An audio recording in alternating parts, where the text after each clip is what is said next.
Hello दोस्तों, स्वागत है आपका स्टडी विद एपीएस में। दोस्तों डेली करंट अफेयर्स के सेशन में आज है 27 जून 2020। तो दोस्तों आज मैं 26-27 2 दिन के करंट अफेयर्स लेके आया हूं जो आपकी आगामी प्रतियोगी परीक्षाओं के लिए बहुत ही इंपॉर्टेंट होने वाले हैं। दोस्तों अगर आप चैनल पर नए हो तो चैनल को सब्सक्राइब करिए, बेल आइकन पर प्रेस करिए, जिससे आपको लेटेस्ट वीडियो की नोटिफिकेशन मिलती रहेगी।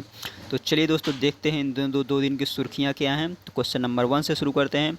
भारत के बाहर किस देश के द्वारा पहली योग यूनिवर्सिटी खोलने की आधारशिला रखी गई है? अमेरिका, इटली, कनाडा या फिर इनमें से कोई नहीं। तो दोस्तों यहाँ पे ऑप्शन नंबर ए करेक्ट होगा, अमेरिका। अमेरिका में पहली योग यूनिवर्सिटी जो कि भारत के बाहर खोली जा रही है उसकी आधारशिला रखी गई है। तो दोस्तों ये जो यूनिवर्सिटी है इसका नाम है विवेकानंद योग यूनिवर्सिटी। दोस्तों ये स्वामी विवेकानंद योग फाउंडेशन के द्वारा इसका निर्माण किया जा रहा है। दोस्तों इसकी जो स्थापना वो लॉस एंजलिस, अमेरिका के स्थान है लॉस एंजलिस, वहाँ पे इसकी स्थापना की जा रही है। दोस्तों इसकी जो अध्यक्ष है पहले वो है एच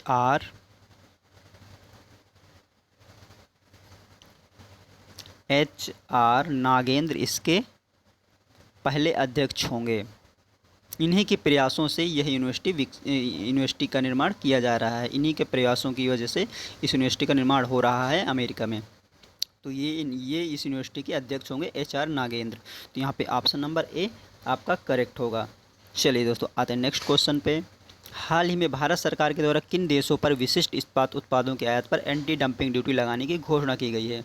चीन, अमेरिका, कनाडा, चीन, वियतनाम, दक्षिणी कोरिया, वियतनाम, कंबोडिया, फिनलैंड या फिर इनमें से कोई नहीं। तो दोस्तों इसमें ऑप्शन नंबर आपका बी करेक्ट होगा। चीन, वियतनाम और दक्षिणी कोरिया पे एंटी डंपिंग ड्यूटी लगाने की घोषणा की गई है। तो दोस्तों ये एंटी डंपिंग ड्यूटी होता क्या है इसको जान लेते हैं। दोस्तों एंटी डंपिंग ड्यूटी यदि कोई कंपनी अपने बाज़ार में एक निश्चित कीमत पर बेची गई वस्तु को उससे अधिक मूल्य पर निर्यात करती है तो कहा जाता है कि प्रोडक्ट में डंपिंग की गई है। इसी कारण ऐसे प्रोडक्ट पर डंपिंग का मुकाबला करने और घरेलू बाजार को बचाने के लिए आयात करने वाले देशों द्वारा एंटी डंपिंग ड्यूटी लगाई जाती है। अब दोस्तों देखते हैं कि ये चीन, वियतनाम और दक्षिणी कोरिया बहुत ही कम दामों पे यह जो स्टेनलेस जो विशिष्ट इस्पात उत्पाद थे उसको जो है निर्यात कर रहे थे, मतलब भारत में यह आयात हो रहे थे। तो दोस्तों इन देशों पे अभी भारत ने एंटी डंपिंग ड्यूटी लगा दी है, जिससे होगा क्या कि जो यहाँ के घरेलू निर्माता हैं उनकी सुरक्षा की जा सकेगी, क्योंकि ये सस्ते रहते हैं और यहाँ का जो होता है इन लोगों से महंगा होता है। इसलिए इन लोगों को यहाँ के जो घरेलू निर्माता हैं उनको खतरा है इन देशों से आयात होने वाले इस्पात उत्पादों से। तो यहाँ पे चीन, वियतनाम और दक्षिण कोरिया पे है एंटी डंपिंग ड्यूटी लगाई गई है। तो ऑप्शन नंबर बी यहाँ पे करेक्ट होगा। चलिए दोस्तों आते हैं नेक्स्ट क्वेश्चन पे। किस भारतीय अर्थशास्त्री के द्वारा 2020 के जर्मन बुक ट्रेड का प्रतिष्ठित शांति पुरस्कार जीता है? बहुत इंपॉर्टेंट क्वेश्चन दोस्तों। भारतीय अर्थशास्त्री बताना जो 2020 के जर्मन बुक ट्रेड का प्रतिष्ठित शांति पुरस्कार जीता है। रघुराम राजन, मनमोहन सिंह, अमर्त्य सेन या फिर इनमें से कोई नहीं। तो दोस्तों इसमें ऑप्शन नंबर सी करेक्ट होगा। अमर्त्य सेन को यह पुरस्कार दिया गया है, प्रतिष्ठित शांति पुरस्कार जर्मन बुक ट्रेड का। तो दोस्तों ये जो पुरस्कार है यह जर्मनी के द्वारा दिया जाता है। इनको किस लिए दिया गया है दोस्तों? ये पुरस्कार वैश्विक न्याय, शिक्षा और स्वास्थ्य सेवा में सामाजिक असमानता के मुद्दों को संबोधित करने तथा अग्रणी काम करने के लिए इनको चुना गया है। दोस्तों ये अमर्त्य सेन को नोबेल पुरस्कार मिल चुका है। तो दोस्तों ये जो जर्मन बुक ट्रेड पुरस्कार है ये 1950 से दिया जा रहा है। 1950 से दिया जा रहा है। इसमें दिया क्या जाता है दोस्तों? इसमें 25,000 यूरो डॉलर की राशि दी जाती है। 25,000 यूरो की राशि 25,000 यूरो की राशि दी जाती है। तो दोस्तों इसमें ऑप्शन नंबर आपका सी करेक्ट होगा। अमर्त्य सेन को यह पुरस्कार मिला है। चलिए दोस्तों आते हैं नेक्स्ट क्वेश्चन पे। हाल ही में वीडियो केवाईसी शुरू करने की घोषणा किस राज्य सरकार के द्वारा की गई है? किस राज्य सरकार के द्वारा नहीं, यहाँ पे होगा किस बैंक के द्वारा की गई है? किस बैंक के द्वारा की गई है? एसबीआई, आईसीआईसीआई, देना बैंक या फिर इनमें से कोई नहीं। तो दोस्तों इसमें ऑप्शन नंबर बी करेक्ट होगा। आईसीआईसीआई बैंक के द्वारा यह योजना वीडियो केवाईसी शुरू करने की घोषणा की गई है। तो दोस्तों ये जो वीडियो केवाईसी है ये क्या है तो इसको जान लेते हैं दोस्तों। केवाईसी में जिस तरह KYC means know your customer, में जिस तरह आपको जानने के लिए आपसे एक फॉर्म भरवाया जाता है और आपसे पहचान संबंधी प्रमाण मांगे जाते हैं, कुल मिलाकर इसमें आपकी पहचान से संबंधित प्रश्न पूछे जाते हैं और प्रमाण मांगे जाते हैं। इसी तरह वीडियो केवाईसी में आपसे आपकी पहचान संबंधित कुछ प्रश्न पूछे जाएंगे जो आपसे वीडियो कॉलिंग पर पूछे जाएंगे। यानी इसके लिए आपको बैंक जाने की ज़रूरत नहीं होगी, आप कहीं भी बैठकर वीडियो केवाईसी को कर सकते हैं। तो इसको शुरू किसने किया है? आईसीआईसीआई बैंक ने। तो दोस्तों यहाँ पे आईसीआईसीआई बैंक आया होगा, आईसीआईसीआई बैंक आया है। तो आईसीआईसीआई बैंक के बारे में जान लेते हैं दोस्तों। इसकी स्थापना हुई थी 1994 में और जो इसका हेड क्वार्टर है वो मुंबई में है। और इसके जो चेयरमैन है वो हैं एम.के. शर्मा और ये इसके सीईओ हैं संदीप बख्शी। तो यहाँ पे ऑप्शन नंबर बी करेक्ट होगा, आईसीआईसीआई बैंक। चलिए दोस्तों आते हैं नेक्स्ट क्वेश्चन पे। बुखार क्लिनिक किस राज्य सरकार के द्वारा शुरू की गई है? केरल, उत्तर प्रदेश, कर्नाटक या फिर इनमें से कोई नहीं। तो दोस्तों इसमें ऑप्शन नंबर सी करेक्ट होगा, कर्नाटक गवर्नमेंट के द्वारा बुखार क्लिनिक शुरू किया गया है। तो दोस्तों ये जो कर्नाटक सरकार ने बेंगलुरु के 66 अस्पतालों को फीवर क्लिनिक और स्वैब कलेक्शन सेंटर के रूप में चुना है। एक अधिकारी ने कहा था कि नोटिफिकेशन में शामिल सभी प्राइवेट मेडिकल कॉलेज और अस्पतालों को फीवर क्लिनिक और स्वैब कलेक्शन सेंटर के तौर पर काम करना होगा। मुख्य सचिव की अध्यक्षता में हुई बैठक में दौरान यह निर्णय लिया गया कि वर्तमान में कर्नाटक में 600 से ज़्यादा फीवर क्लिनिक और 1172 स्वैब कलेक्शन सेंटर जो कोविड-19 के लिए इनको बनाया गया है। तो यहाँ पे ऑप्शन नंबर आपका सी करेक्ट होगा, कर्नाटका। चलिए दोस्तों आते हैं नेक्स्ट क्वेश्चन पे। ई ब्लड सर्विस मोबाइल ऐप किस मंत्रालय द्वारा शुरू किया गया है? स्वास्थ्य मंत्रालय, एचआरडी मंत्रालय, वित्त मंत्रालय या फिर इनमें से कोई नहीं। तो दोस्तों जो ई ब्लड सर्विस मोबाइल ऐप है ये स्वास्थ्य मंत्रालय द्वारा शुरू किया गया है। तो दोस्तों स्वास्थ्य मंत्रालय द्वारा शुरू किया गया, इसको शुरू किसने किया है? ये स्वास्थ्य मंत्री इस समय जो हैं डॉक्टर हर्षवर्धन, उन्होंने इसकी शुरुआत की है। तो दोस्तों इसके बारे में जान लेते हैं, ई ब्लड सर्विस मोबाइल ऐप। तो दोस्तों जो ई ब्लड सर्विस मोबाइल ऐप है तो कोरोना वायरस महामारी के बीच ज़रूरतमंद लोगों को खून की कमी से बचाने के लिए केंद्रीय स्वास्थ्य मंत्री डॉक्टर हर्षवर्धन ने आज इंडियन रेड क्रॉस सोसाइटी के माध्यम से ई ब्लड सर्विसेज ऐप लॉन्च किया। किसके माध्यम से? इंडियन रेड क्रॉस सोसाइटी के माध्यम से किया है। इस मौके पर हर्षवर्धन ने कहा कि कोरोना के विषम परिस्थितियों में लोगों को अपनी ज़रूरतों की पूर्ति के लिए एक स्थान से दूसरे स्थान आवागमन करना कठिन होता है, इसलिए जिन लोगों को रक्त की आवश्यकता है उनकी आवश्यकताओं की पूर्ति के लिए हमने इंडियन रेड क्रॉस सोसाइटी के माध्यम से ई ब्लड सर्विसेज ऐप लॉन्च किया है। दोस्तों ये जो स्वास्थ्य मंत्री ऐप को लॉन्च करते हुए उन्होंने कहा कि इस ऐप पर ज़रूरतमंद लोग पंजीकृत कर सकते हैं, मतलब वो लोग रजिस्ट्रेशन करा सकते हैं और जान सकते हैं कि रक्त कहाँ मिलेगा। वे ज़रूरतमंदों के लिए 4 यूनिट तक रक्त की मांग कर सकते हैं, मतलब 4 यूनिट रक्त की मांग की जा सकती है। इसमें इंडियन रेड क्रॉस सोसाइटी के ब्लड बैंक इनके लिए 12 घंटे तक इंतज़ार करेंगे।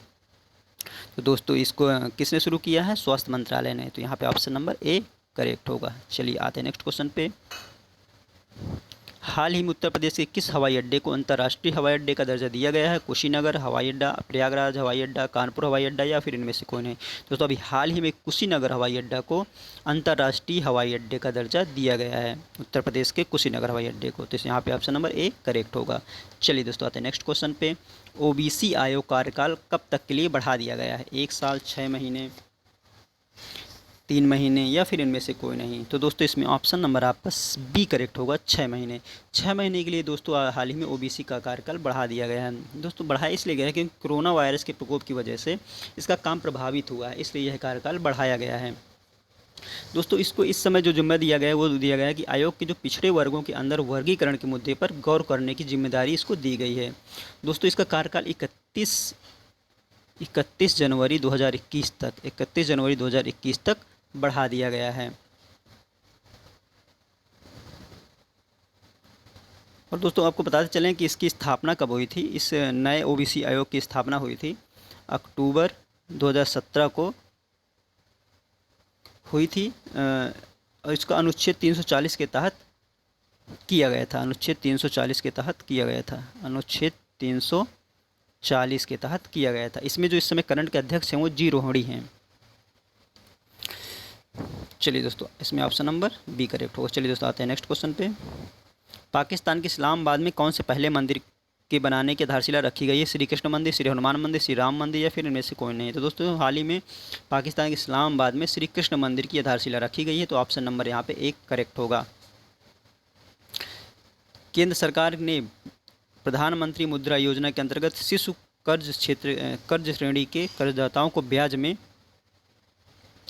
कितने प्रतिशत छूट की मंजूरी दी गई है? 2%, 3%, 4% या फिर इनमें से कोई नहीं? दोस्तों इसमें ऑप्शन नंबर आपका ए करेक्ट होगा, 2% की छूट दी गई है। दोस्तों ये जो शिशु ऋण होता है, शिशु कर्ज श्रेणी होती है, इसमें क्या होता है कि 50,000 तक का लोन दिया जाता है।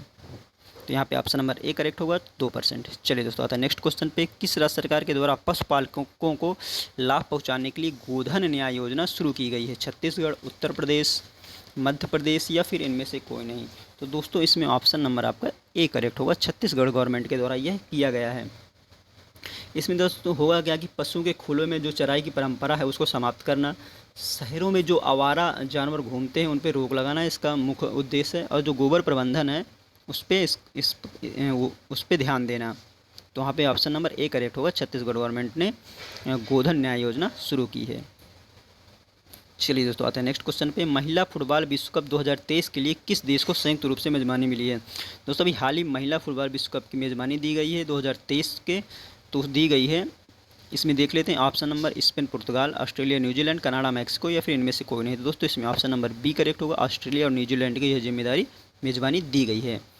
चलिए दोस्तों आते हैं नेक्स्ट क्वेश्चन पे। केंद्र सरकार के द्वारा पशुपालन बुनियादी ढांचा AHIDF की स्थापना के लिए कितनी राशि की मंजूरी दी गई है? 15,000 करोड़, 20,000 करोड़, 25,000 करोड़ या फिर इनमें से कोई नहीं? तो दोस्तों इसमें ऑप्शन नंबर ए करेक्ट होगा, 15,000 करोड़ की राशि को मंजूरी दी गई है AHIDF की स्थापना के लिए। दोस्तों AHIDF का फुल फॉर्म क्या होता है? The animal husbandry infrastructure development fund. दोस्तों इस फंड से क्या होगा कि मिल्क प्रोडक्शन को एक्सपोर्ट को मिल्क जो प्रोडक्शन होगा इसको एक्सपोर्ट को बढ़ावा देना, और इसमें क्या होगा कि लगभग 35 लाख के आसपास लोगों को रोज़गार देना इसका मुख्य उद्देश्य होगा। तो यहाँ पे ऑप्शन नंबर ए करेक्ट होगा, 15,000 करोड़। इस आपको बताते चलें दोस्तों, इस समय जो एनिमल हस्बेंड्री मिनिस्टर हैं वो गिरिराज सिंह है। चलिए दोस्तों आते हैं नेक्स्ट क्वेश्चन पे। एनपीटी ने किस देश के साथ 500 मेगावाट सोलर पार्क के विकास के लिए परामर्श परियोजना का अनुबंध किया है? कुवैत, माली गणराज्य, युगांडा या फिर इनमें से कोई नहीं? दोस्तों इसमें ऑप्शन नंबर बी करेक्ट होगा, माली गणराज्य। माली गणराज्य के साथ एनटीपीसी के साथ समझौता हुआ है 500 मेगावाट सोलर पार्क के लिए। तो दोस्तों ये जो माली गणराज्य है ये क्या है? ये दोस्तों माली गणराज्य पश्चिमी अफ्रीकी देश है, तो इसके बारे में जान लेते हैं। इसकी जो माली गणराज्य है तो इसकी जो राजधानी है वो है बमाको। यहाँ के जो राष्ट्रपति हैं वो इब्राहिम बाबकार, और यहाँ के जो प्रधानमंत्री हैं वो है मोडिबो सिडिबी। चलिए दोस्तों आते हैं नेक्स्ट क्वेश्चन पे। किस राज्य सरकार के द्वारा मुख्यमंत्री दूरवर्ती शिक्षा कार्यक्रम शुरू किया गया है? हरियाणा, पंजाब, गुजरात या फिर इनमें से कोई नहीं? तो दोस्तों ऑप्शन नंबर यहाँ पे ए करेक्ट होगा, हरियाणा गवर्नमेंट के द्वारा यह कार्यक्रम शुरू किया गया है। दोस्तों इसमें हरियाणा सरकार ने कोरोना के दौरान मुख्यमंत्री दूरवर्ती शिक्षा कार्यक्रम के तहत राज्य के स्कूली बच्चों की शिक्षा बेहतर करने की दिशा में एक और कदम उठाया है। इसके लिए राज्य सरकार ने रिलायंस जियो टीवी के साथ एक करार किया है। इस बारे में जानकारी देते तो हरियाणा के शिक्षा मंत्री कंवर पाल ने बताया कि रिलायंस जियो टीवी के साथ किए गए करार के तहत एजुसेट के चारों चैनल अब जियो के प्लेटफॉर्म पर निःशुल्क उपलब्ध होंगे। तो इसका समझौता हुआ है रिलायंस जियो टीवी के साथ। तो कहाँ पे हुआ है दोस्तों? ये कहाँ पे कार्यक्रम चालू किया है? हरियाणा में। तो हरियाणा आया है, तो दोस्तों हरियाणा के बारे में जान लेते हैं। दोस्तों ये मैप में हरियाणा यहाँ पे है, जो इसकी बाउंड्री है वो यहाँ पे यूपी, यहाँ पे राजस्थान, पंजाब और यहाँ पे हिमाचल प्रदेश और उत्तराखंड से जुड़ रही है। तो चलिए दोस्तों हरियाणा के बारे में जान लेते हैं। दोस्तों यहाँ की राजधानी है चंडीगढ़, राज्यपाल यहाँ के हैं सत्यदेव नारायण आर्य, मुख्यमंत्री है मनोहर लाल खट्टर। यहाँ पे लोकसभा सीटें हैं 10 और राज्यसभा सीटें हैं 5 और विधानसभा सीटें हैं 90। तो दोस्तों यहाँ पे ऑप्शन नंबर ए करेक्ट होगा। दोस्तों ये थे आज के कल और आज के इंपॉर्टेंट करंट अफेयर्स जो आपकी आगामी प्रतियोगी परीक्षाओं के लिए बहुत ही इंपॉर्टेंट होंगे। दोस्तों अगर आपको वीडियो पसंद आया हो तो प्लीज़ वीडियो को लाइक करिए और ज़्यादा से ज़्यादा लोगों को शेयर करिए। Okay, thank you.